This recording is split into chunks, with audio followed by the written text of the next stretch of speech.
creo que no faltamos a la honestidad si reconocemos que el dilema que David tenía era bien grande.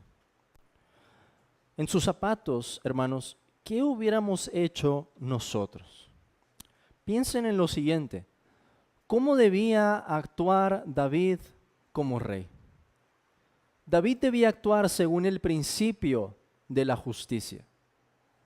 Y Absalón había demostrado que él no era ya más un hijo confiable, después de haberle dado muerte a su hermano.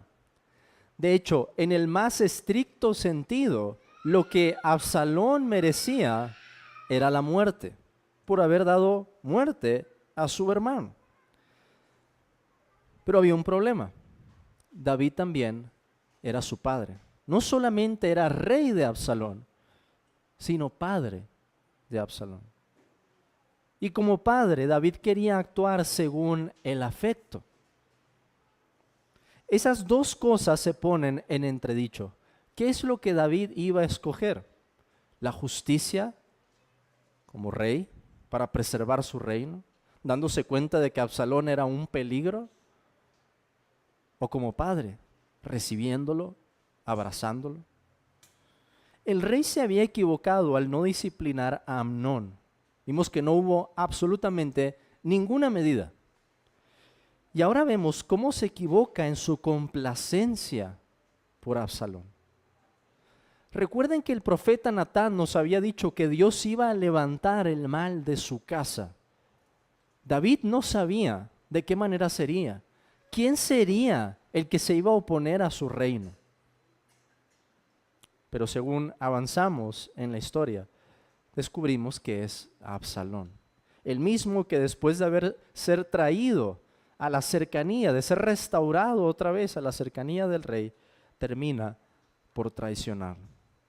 Podemos titular este capítulo, hermanos, Absalón, desterrado o en casa.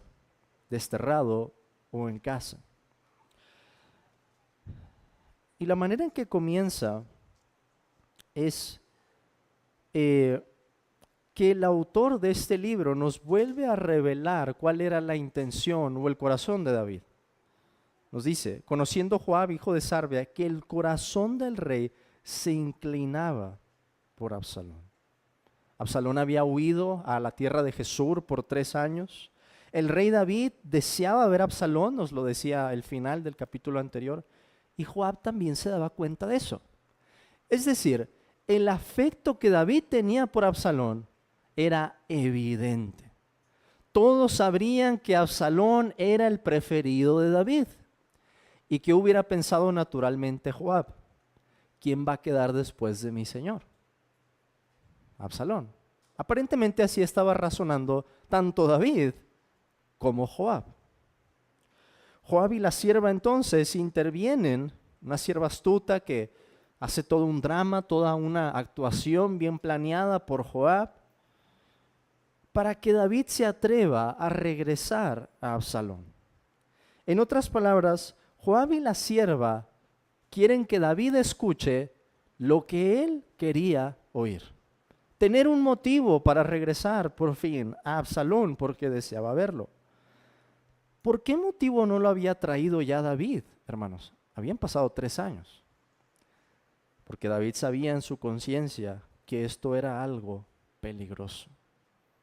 Él había escuchado a Natán, no sabía cómo iba a venir el mal, pero podemos aventurarnos a pensar que David diría, esto no me suena muy bien, esto no tiene una muy buena dirección. Un hombre que se atreve a matar a su hermano, que es mi preferido al mismo tiempo.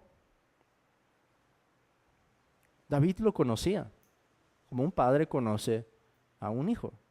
Y David sabía que Absalón no estaba cualificado para ser rey, aunque es como si David no pudiera resistirse a tener esta complacencia por él. Es más, el pasaje nos dice que Absalón era hermoso.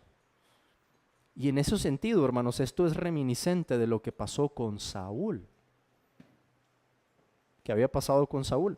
Saúl era un hombre muy hermoso. De hombros para arriba, no había nadie como él en Israel. Pero ¿qué le había dicho el Señor al profeta Samuel en aquel momento, que no importaba tanto la apariencia, sino el corazón, lo que Dios conoce, el interior de una persona.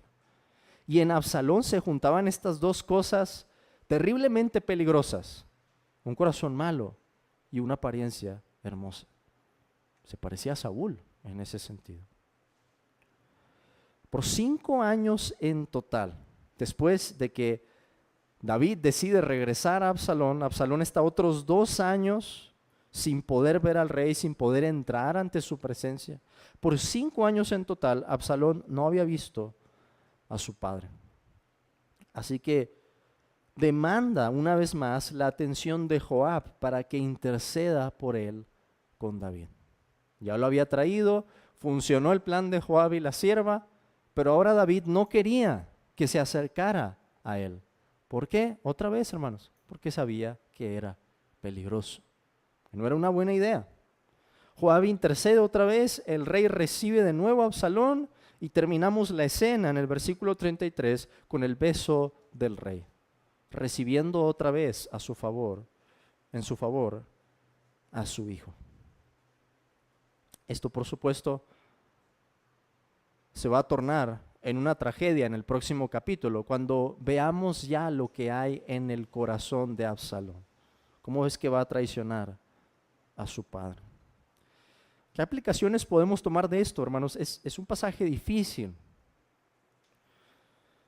Pero déjenme decir, en primer lugar, esto, que es un tema que brota del pasaje. No es lo que el pasaje nos enseña como tal, pero es algo inevitable que vemos en este pasaje, que la crianza es un arte entre mil, un arte escogida, un arte difícil. ¿En qué momento se debe disciplinar a un hijo? ¿Cuáles deben ser las consecuencias exactamente? ¿Cuál debe ser el grado de esas consecuencias? ¿Hasta cuándo deben permanecer? ¿Cómo mostrar el favor y la generosidad? ¿De qué manera hacerlo?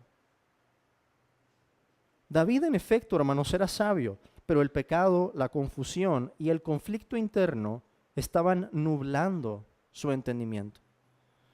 Los padres cristianos, de la misma manera, también se verán muchas veces rebasados por el caos y van a cometer errores, tanto en su afecto como en su forma de disciplinar. Podríamos decir que en un sentido no se puede querer demasiado a un hijo, si no pregúntenle a David, pero sí se puede querer a un hijo de forma incorrecta. Nuestro Señor Jesucristo nos lo dice, que el amor que debe estar por encima de cualquier otro debe ser el amor a Dios. Y cualquier otro amor debe estar subordinado a ese.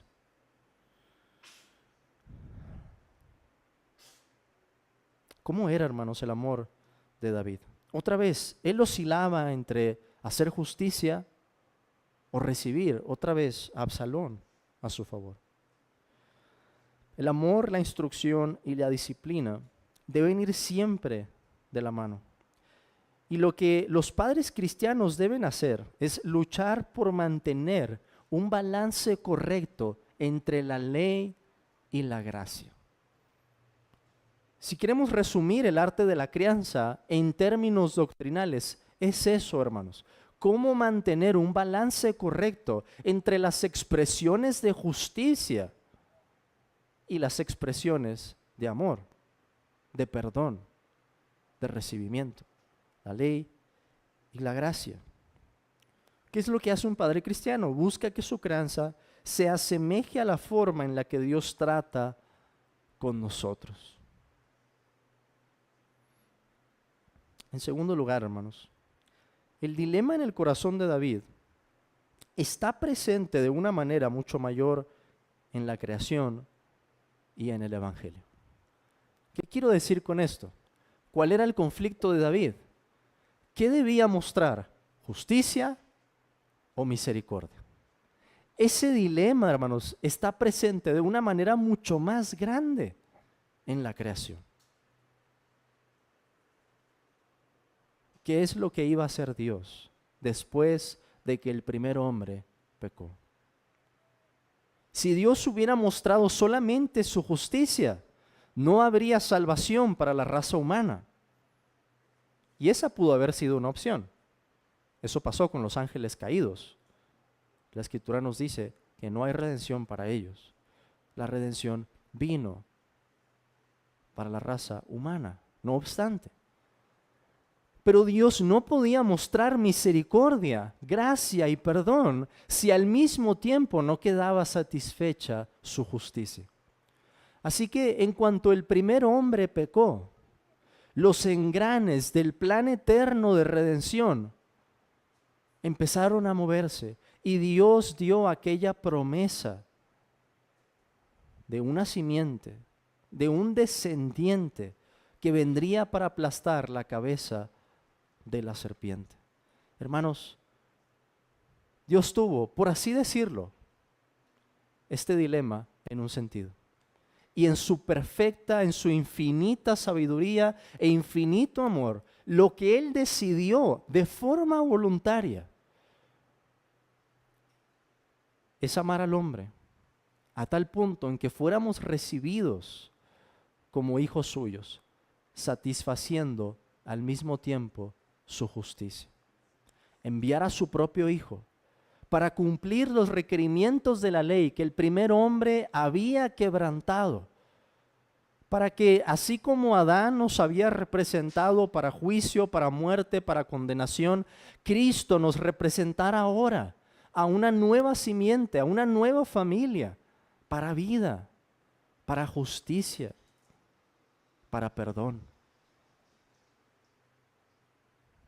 Así que si pensamos que el dilema de David era grande, hermanos, vemos que en la creación el dilema es mayor.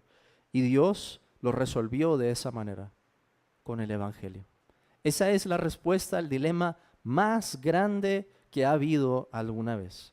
¿Cómo puede el Dios santo, el Dios justo, perdonar, recibir a los pecadores como un padre a sus hijos y seguir siendo justo? La respuesta que Dios dio es enviar a su Hijo, castigarlo en nuestro lugar y poner ahora en nuestra cuenta, por medio de la fe, la justicia que Cristo ha alcanzado para nosotros. Así que en la historia de David, repito, no es lo que el pasaje nos está enseñando, pero el dilema que David tenía nos lleva inevitablemente a pensar en el dilema cósmico que Dios ha resuelto con el Evangelio. El mensaje, hermano, la palabra, hermanos, de esperanza, la buena nueva que tenemos la oportunidad de escuchar hoy. Que Dios recibe por medio de Cristo, por medio de la justicia de su Hijo, al pecador arrepentido. No solo como David recibiría a Absalón, sino con una libertad perfecta, con una libertad muchísimo más grande. No con dudas como David recibió a Absalón, porque David sabía que algo no andaba bien en hacerlo de esa manera. Pero Dios con la libertad perfecta de una justicia satisfecha, de una ira que ha sido aplacada a nuestro favor. De tal manera, hermanos, que cuando Dios, el Padre, habla de su Hijo y dice, tú eres mi Hijo amado en quien tengo complacencia, ahora nosotros, en unión con Cristo, podemos escuchar en un sentido la misma voz. Porque ahora el pueblo de Dios, podemos decir, somos hijos amados, en quien el Padre tiene complacencia. No por algo que nosotros tengamos, sino por lo que Cristo es e hizo por nosotros. Amén.